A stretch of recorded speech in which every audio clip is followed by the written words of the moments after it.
No thumbnails, no nothing, straight to the point. Hello, this is IT Fundi. Welcome to another installment. And it's been a while since I last posted, so I've been diving into a bit of CI/CD recently, trying to find where to start. So the simple setup I have is I have my website or my static web page that is hosted on AWS in an EC2 instance running Ngnix. I'll show you how that looks like in a bit. And on this site, basically, I have my content, which is a small profile, as you can see in the tab here.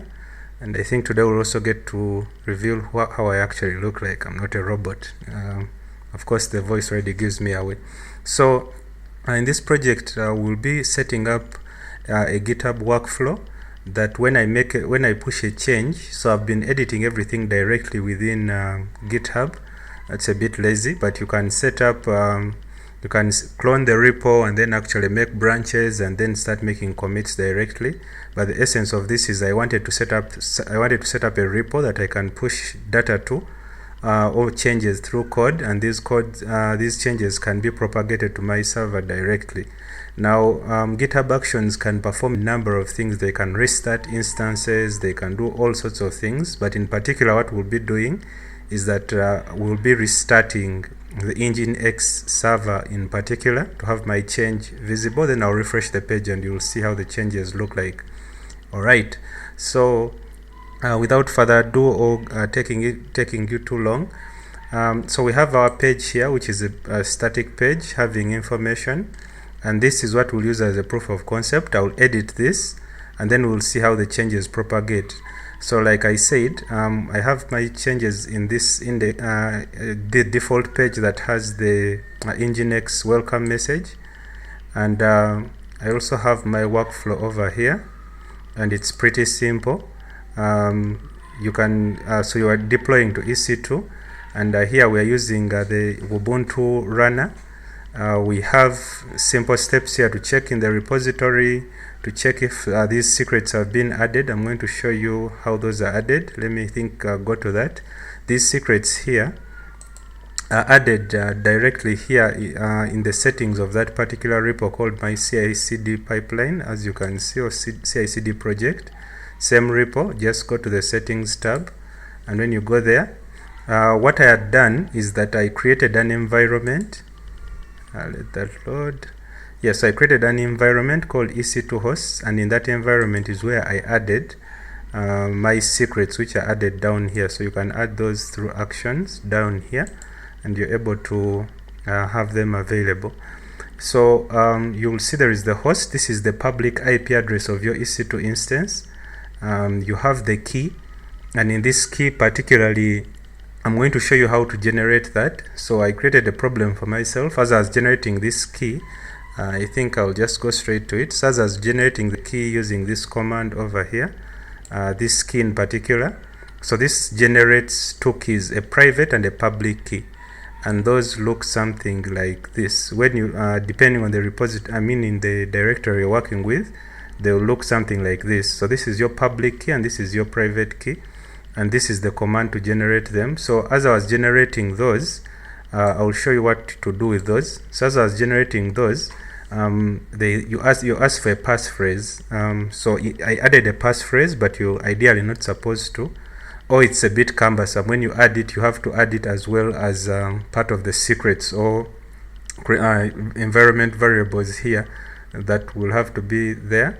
And then for the EC2 instance user, depending on the Amazon image you're using, if you're using, for example, Amazon, the default user could be maybe Amazon or something. If you're using the Ubuntu image, you find sometimes the default is maybe admin or Ubuntu, depending. So you can check that out and search. This particular video is just to motivate you to start. Having set up those, we can now go back to our workflows. Make sure you use this directory. This is what is picked, .github.workflows.deploy. And don't forget to set the environment, and that will help also. If you don't set this, it will be a bit difficult for it to for the runner to be able to identify where these secrets are, and these are just some checks I added as I was testing. It gave a bit of headache. Yes, this was the issue that I had, and also maybe setting the environment. So having set those, I could quickly go to this. So I test the SSH connection. Of course, in production, you don't use this. This is just to help you. You don't put all sorts of comments. It's just to help me, as I'll show you how that looks like when we are doing the actual test and the demo. And then we go ahead to copy HTML. So we first put it in a temporary file. Remember my file that I mentioned here. So after making changes to it, now remember it's in the code, it's in this runner here, the Ubuntu instance. So it first copies it into a temporary directory, and then eventually it moves that to using this little runner here. It moves it to the EC2 instance, but particularly it looks for, as you can see, this move command. So initially it will first remove the file that is there. This is not so safe, but since it's a small piece of code, of course there are better ways to implement it. So it would remove the file that is found in Nginx in this directory if you set up the EC2 instance and install Nginx, and then it would go ahead to move the file from the temporary location that we have in our runner here. This runner, the Ubuntu latest, this runner in particular, it's sort of an image that it runs with, and then it will copy it over. So you see that move command. This is basically moving, so you could copy depending on the workflow, and then restart Nginx. Now the EC2 instance that I'm working with, you could reach out in the comments in case you want any to show you how I set up an SSL, a server with SSL, Nginx with SSL, so that my website has HTTPS, and also you don't have that secure connection issue, and also how to set up Let's Encrypt certificates for the 3 months that it's valid. I'll show you all that in a bit. Okay, so moving back to this, I hope I'm not confusing you. Yeah, so after setting up this file, we've set up our secrets and the environment as well, but you could skip the environment and just create secrets directly right here. Create secrets very because here I'm working within an environment, but you could create secrets directly. Like I said, this is the EC2 instance. Make sure you choose something that is small and won't take a lot of your resources, but they are not so expensive for a one-time test. Make sure in the right region. Yeah, that's the default account I'm using for this test. Blur that out if you're actually editing a video.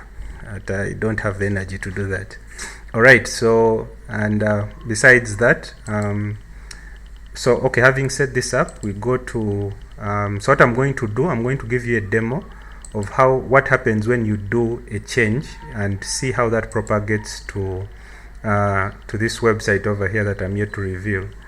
So currently, this big reveal, you see it has an SSL certificate, you see the connection is secure, and then you can see this I set up a few days ago. You can see the dates, and it expires in November, so the 3 months. It's a bit cumbersome. Every 3 months you have to change that, but yeah, it's part of the learning experience. So this is how the profile looks like, and that's how my picture looks like. So now, without further ado, I'll make the edit to the file. As you can see, let me say Fundi. I want to maybe remove IT Fundi from this. What I would do is I would go here, and like I said, you can create a repo locally and go through all that, but a bit lazy, so you can edit it directly from here. So you could just make that edit and remove the word Fundi. Commit the changes. Sorry for the background noise. Right, so what we are doing here, the setup is I set up GitHub&Actions to work with the main branch. So when I commit directly, let me just say remove Fundi for this case.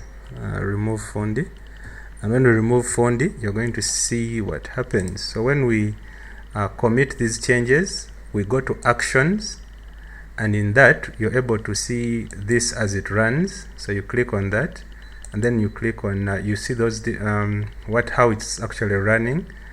It's quite nice to see after all the pain.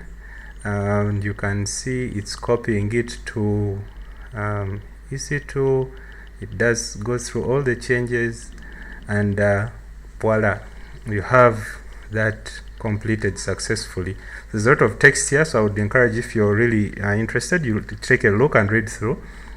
And now we'll go to the profile, and you've seen this is where we last were with the word Fundi. So when we refresh this, ideally Fundi should be gone. Let's see how that works. Let's see. Fundi seems to be, my pipeline seems to be broken. How interesting. Yeah, so after a long while, let's just see what could be the issue. Okay, so now you can see this is a directory, so this is where the error is, and of course that means that our propagation wasn't successful, and yeah, it's part of the learning journey. So let me just try to pause and see if we can fix that. Okay.